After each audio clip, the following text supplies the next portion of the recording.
Part 1. Fundamental Techniques in Handling People. 1. If you want to gather honey, don't kick over the beehive. On May 7, 1931, the most sensational manhunt New York City had ever known had come to its climax. After weeks of search, Two-Gun Crowley, the killer, the gunman who didn't smoke or drink, was at bay, trapped in his sweetheart's apartment on West End Avenue. 150 policemen and detectives laid siege to his top-floor hideaway. They chopped holes in the roof. They tried to smoke out Crowley, the cop killer, with tear gas. Then they mounted their machine guns on surrounding buildings, and for more than an hour one of New York's fine residential areas reverberated with the crack of pistol fire and the rat-tat-tat of machine guns. Crowley, crouching behind an overstuffed chair, fired incessantly at the police. 10,000 excited people watched the battle. Nothing like it had ever been seen before on the sidewalks of New York. When Crowley was captured, Police Commissioner E.P. Mulrooney declared that the two-gun desperado was one of the most dangerous criminals ever encountered in the history of New York. "He will kill," said the commissioner, "at the drop of a feather." But how did Two-Gun Crowley regard himself? We know, because while the police were firing into his apartment, he wrote a letter addressed to whom it may concern, and, as he wrote, the blood flowing from his wounds left a crimson trail on the paper. In this letter Crowley said, "Under my coat is a weary heart, but a kind one, one that would do nobody any harm." A short time before this, Crowley had been having a necking party with his girlfriend on a country road out on Long Island. Suddenly a policeman walked up to the car and said, "Let me see your license." Without saying a word, Crowley drew his gun and cut the policeman down with a shower of lead. As the dying officer fell, Crowley leaped out of the car, grabbed the officer's revolver, and fired another bullet into the prostrate body. And that was the killer who said, "Under my coat is a weary heart, but a kind one, one that would do nobody any harm." Crowley was sentenced to the electric chair. When he arrived at the death house in Sing Sing, did he say, "This is what I get for killing people"? No, he said, "This is what I get for defending myself." The point of the story is this: Two-Gun Crowley didn't blame himself for anything. Is that an unusual attitude among criminals? If you think so, listen to this. I have spent the best years of my life giving people the lighter pleasures, helping them have a good time, and all I get is abuse, the existence of a hunted man. That's Al Capone speaking. Yes, America's most notorious public enemy, the most sinister gang leader who ever shot up Chicago. Capone didn't condemn himself.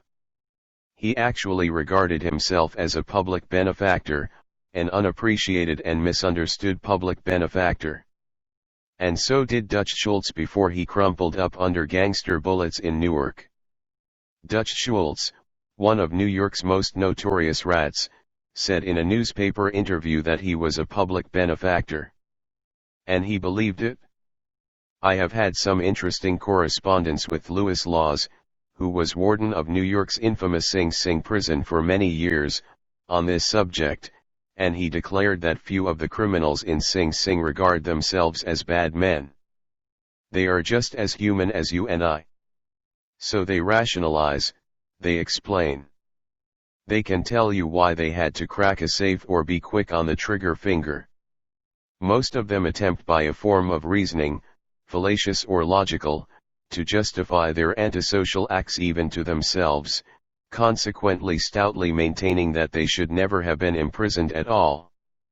If Al Capone, Two-Gun Crowley, Dutch Schultz, and the desperate men and women behind prison walls don't blame themselves for anything, what about the people with whom you and I come in contact?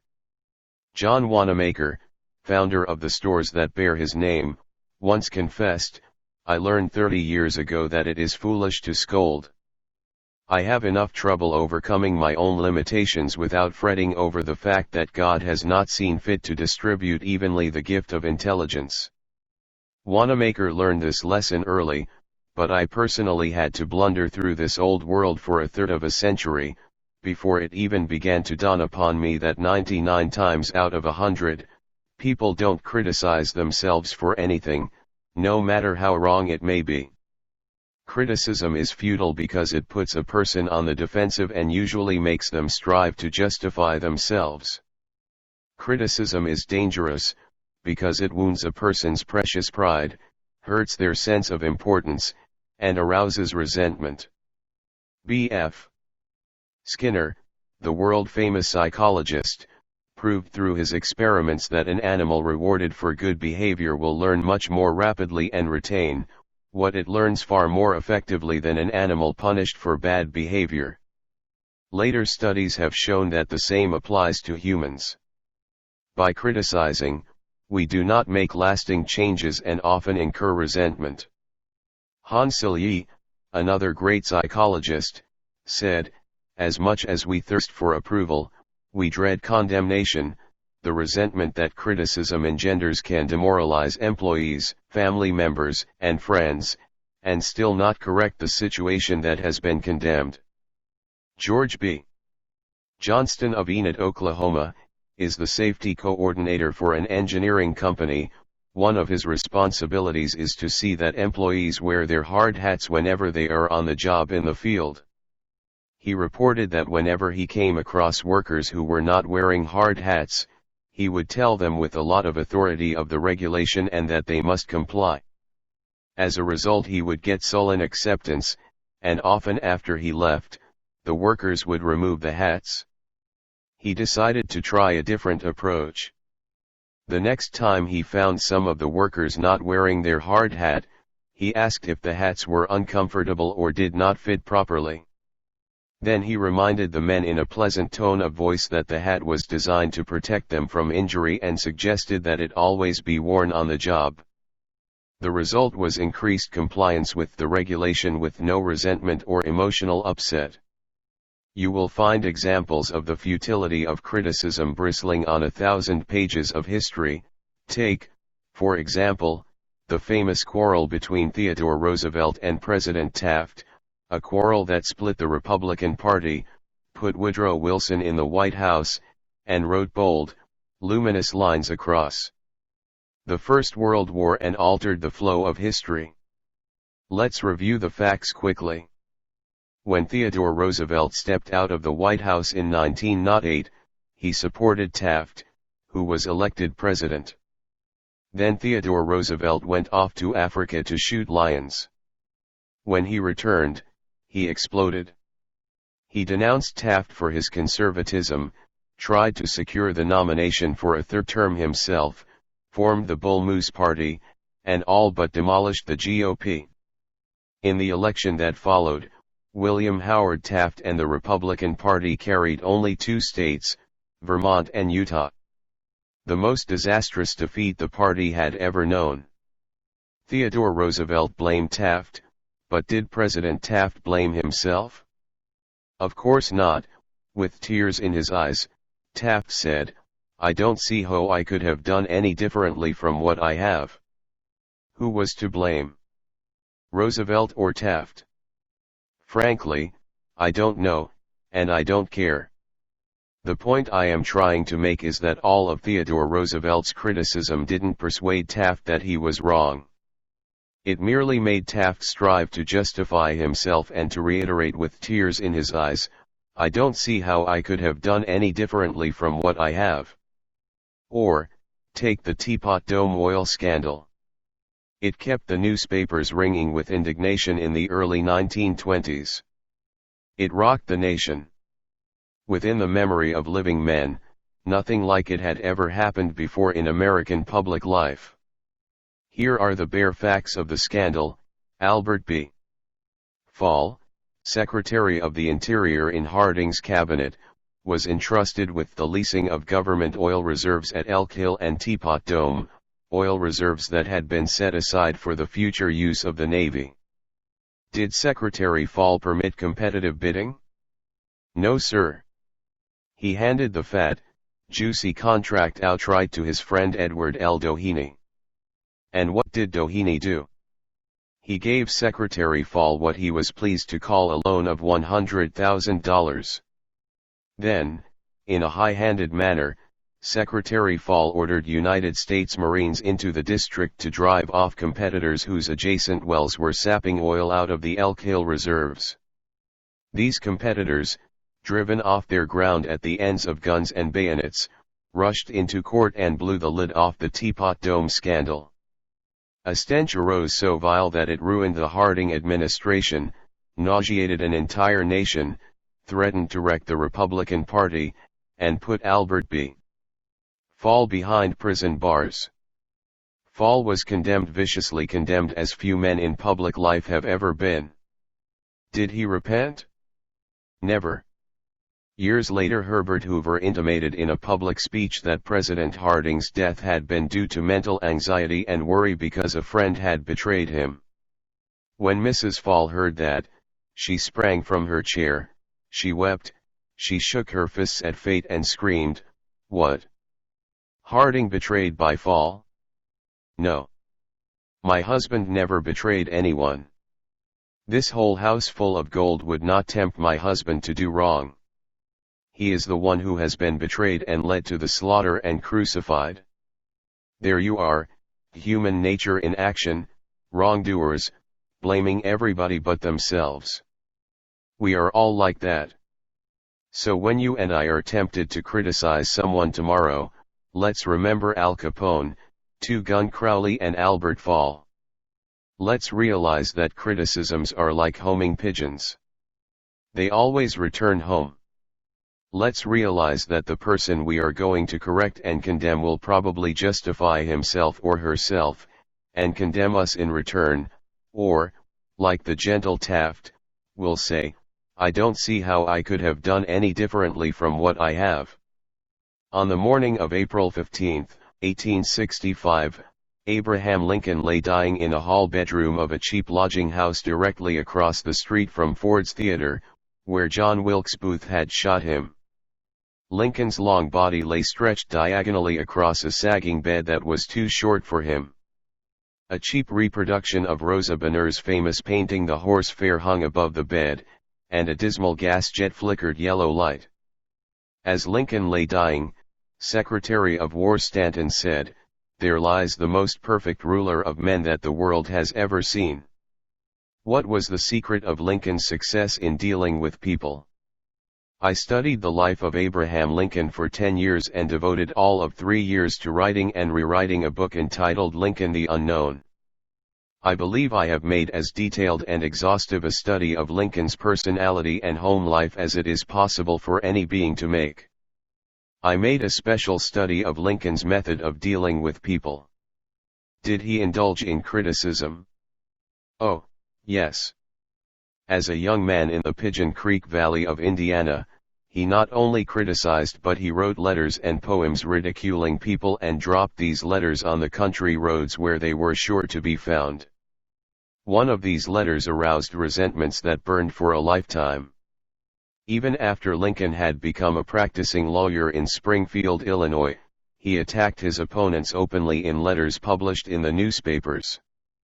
But he did this just once too often. In the autumn of 1842 he ridiculed a vain, pugnacious politician by the name of James Shields. Lincoln lammed him through an anonymous letter published in Springfield Journal. The town roared with laughter.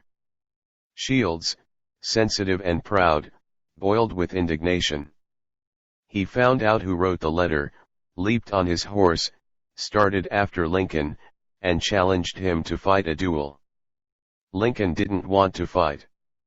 He was opposed to dueling, but he couldn't get out of it and save his honor. He was given the choice of weapons. Since he had very long arms, he chose cavalry broadswords and took lessons in sword fighting from a West Point graduate.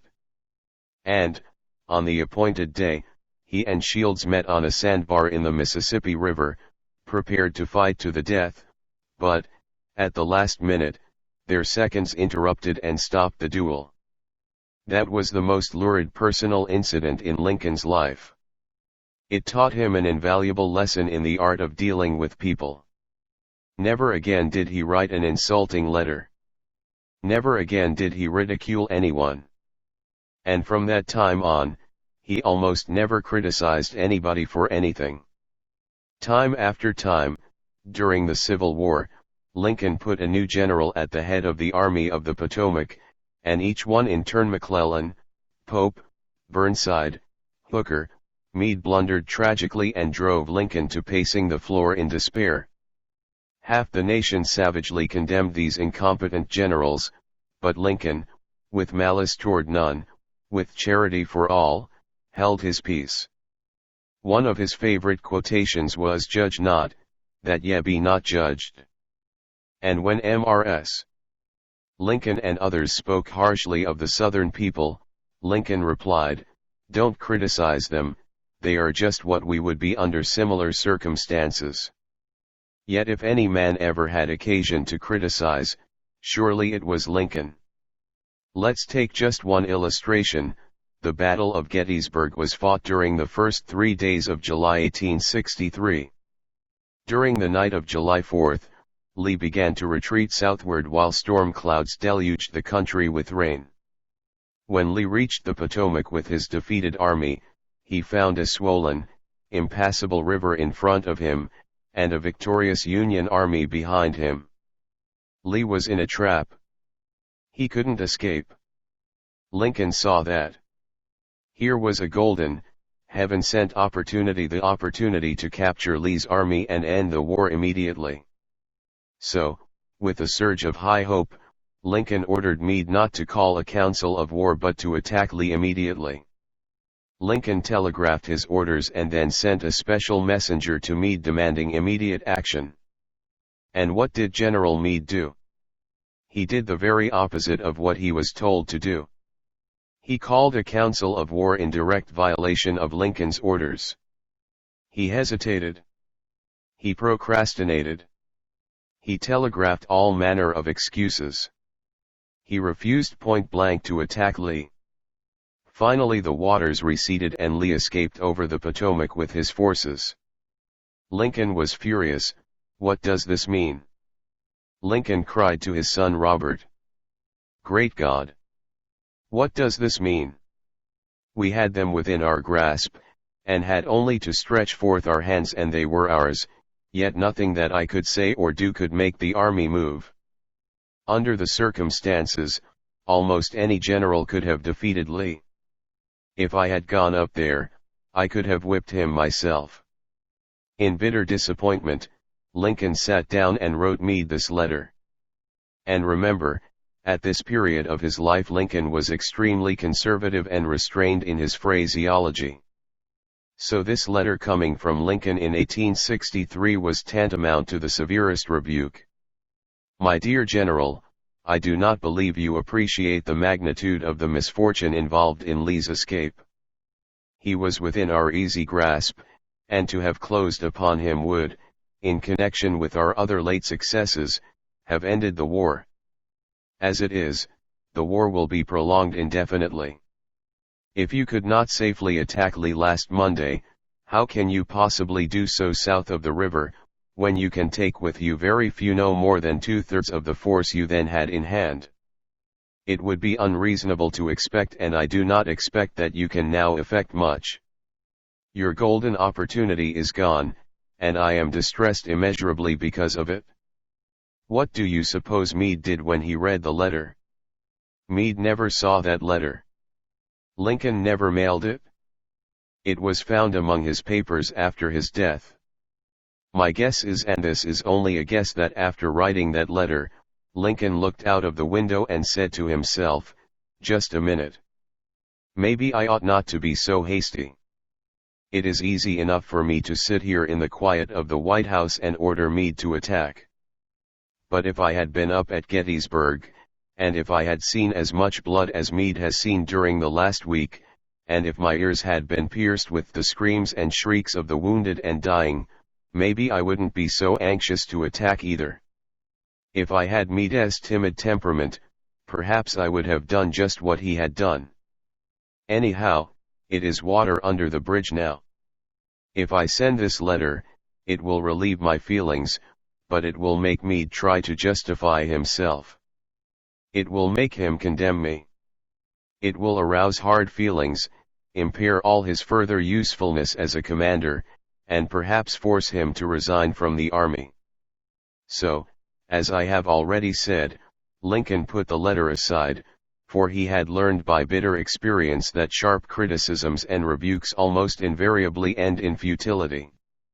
Theodore Roosevelt said that when he, as president, was confronted with a perplexing problem, he used to lean back and look up at a large painting of Lincoln which hung above his desk in the White House and ask himself, what would Lincoln do if he were in my shoes? How would he solve this problem? The next time we are tempted to admonish somebody, let's pull a $5 bill out of our pocket, look at Lincoln's picture on the bill, and ask, how would Lincoln handle this problem if he had it? Mark Twain lost his temper occasionally and wrote letters that turned the paper brown. For example, he once wrote to a man who had aroused his ire, "The thing for you is a burial permit. You have only to speak and I will see that you get it." On another occasion he wrote to an editor about a proofreader's attempts to improve my spelling and punctuation. He ordered, "Set the matter according to my copy hereafter and see that the proofreader retains his suggestions in the mush of his decayed brain." The writing of these stinging letters made Mark Twain feel better. They allowed him to blow off steam, and the letters didn't do any real harm, because Mark's wife secretly lifted them out of the mail. They were never sent. Do you know someone you would like to change and regulate and improve? Good. That is fine. I am all in favor of it, but why not begin on yourself? From a purely selfish standpoint, that is a lot more profitable than trying to improve others, yes, and a lot less dangerous. Don't complain about the snow on your neighbor's roof, said Confucius, when your own doorstep is unclean. When I was still young and trying hard to impress people, I wrote a foolish letter to Richard Harding Davis, an author who once loomed large on the literary horizon of America. I was preparing a magazine article about authors, and I asked Davis to tell me about his method of work. A few weeks earlier, I had received a letter from someone with this notation at the bottom, dictated but not read.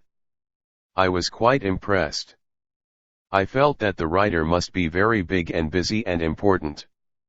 I wasn't the slightest bit busy, but I was eager to make an impression on Richard Harding Davis, so I ended my short note with the words, "Dictated but not read." He never troubled to answer the letter. He simply returned it to me with this scribbled across the bottom, "Your bad manners are exceeded only by your bad manners." True, I had blundered, and perhaps I deserved this rebuke. But, being human, I resented it.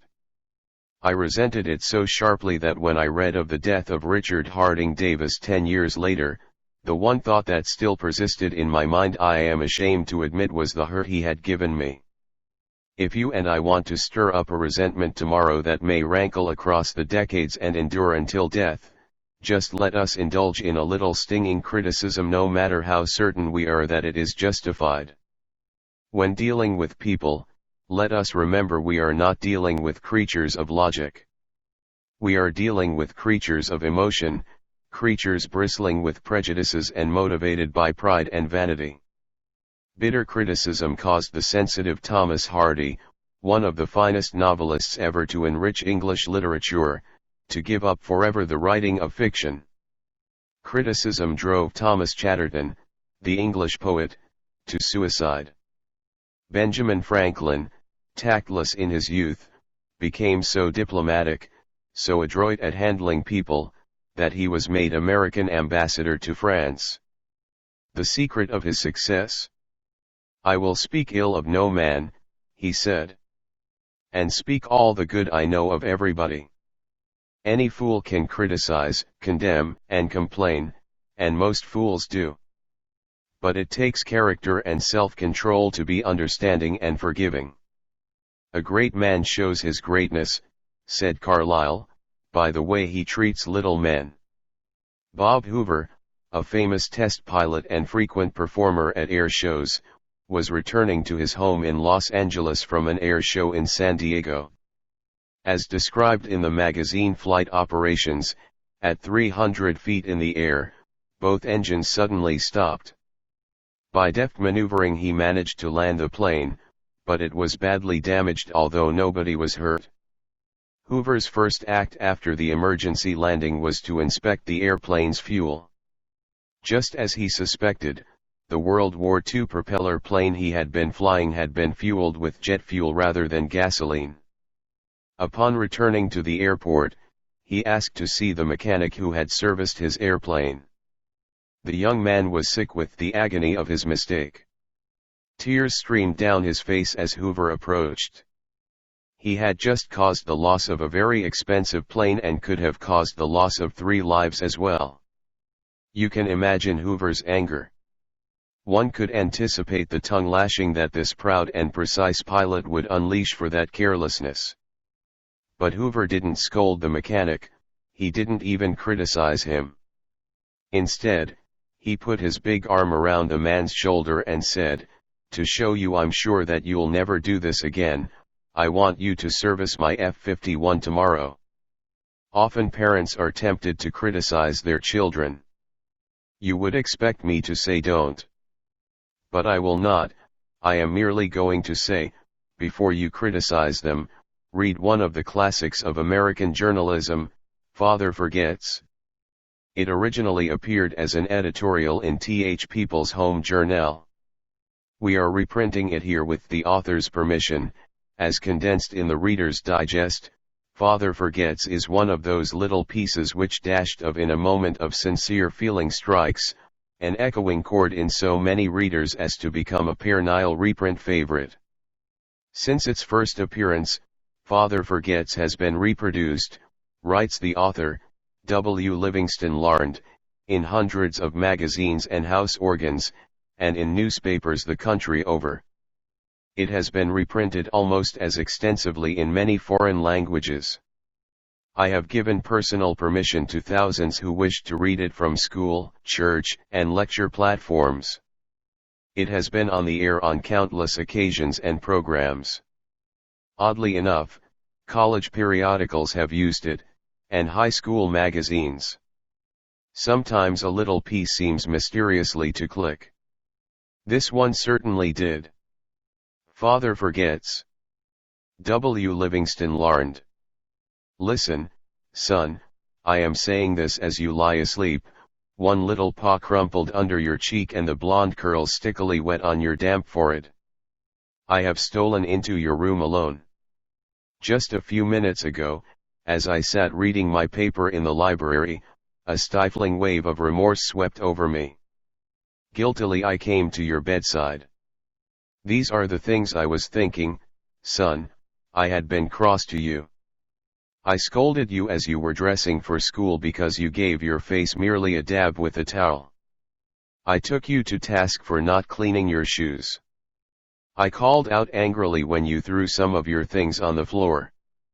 At breakfast I found fault, too. You spilled things. You gulped down your food. You put your elbows on the table.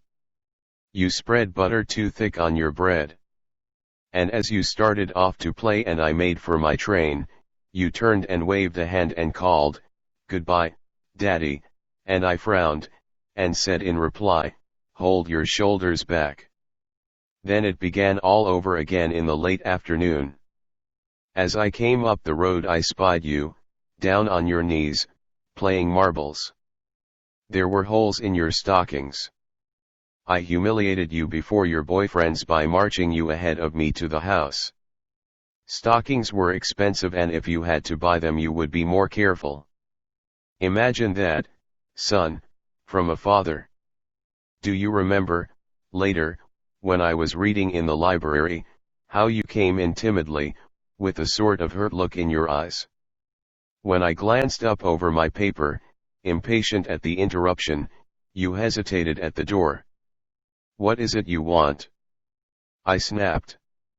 You said nothing, but ran across in one tempestuous plunge, and threw your arms around my neck and kissed me, and your small arms tightened with an affection that God had set blooming in your heart and which even neglect could not wither. And then you were gone, pattering up the stairs. Well, son, it was shortly afterwards that my paper slipped from my hands and a terrible sickening fear came over me. What has habit been doing to me? The habit of finding fault, of reprimanding. This was my reward to you for being a boy. It was not that I did not love you. It was that I expected too much of youth. I was measuring you by the yardstick of my own years. And there was so much that was good and fine and true in your character. The little heart of you was as big as the dawn itself over the white hills. This was shown by your spontaneous impulse to rush in and kiss me good night. Nothing else matters tonight, son. I have come to your bedside in the darkness, and I have knelt there, ashamed. It is a feeble atonement. I know you would not understand these things if I told them to you during your waking hours. But tomorrow I will be a real daddy. I will chum with you, and suffer when you suffer, and laugh when you laugh.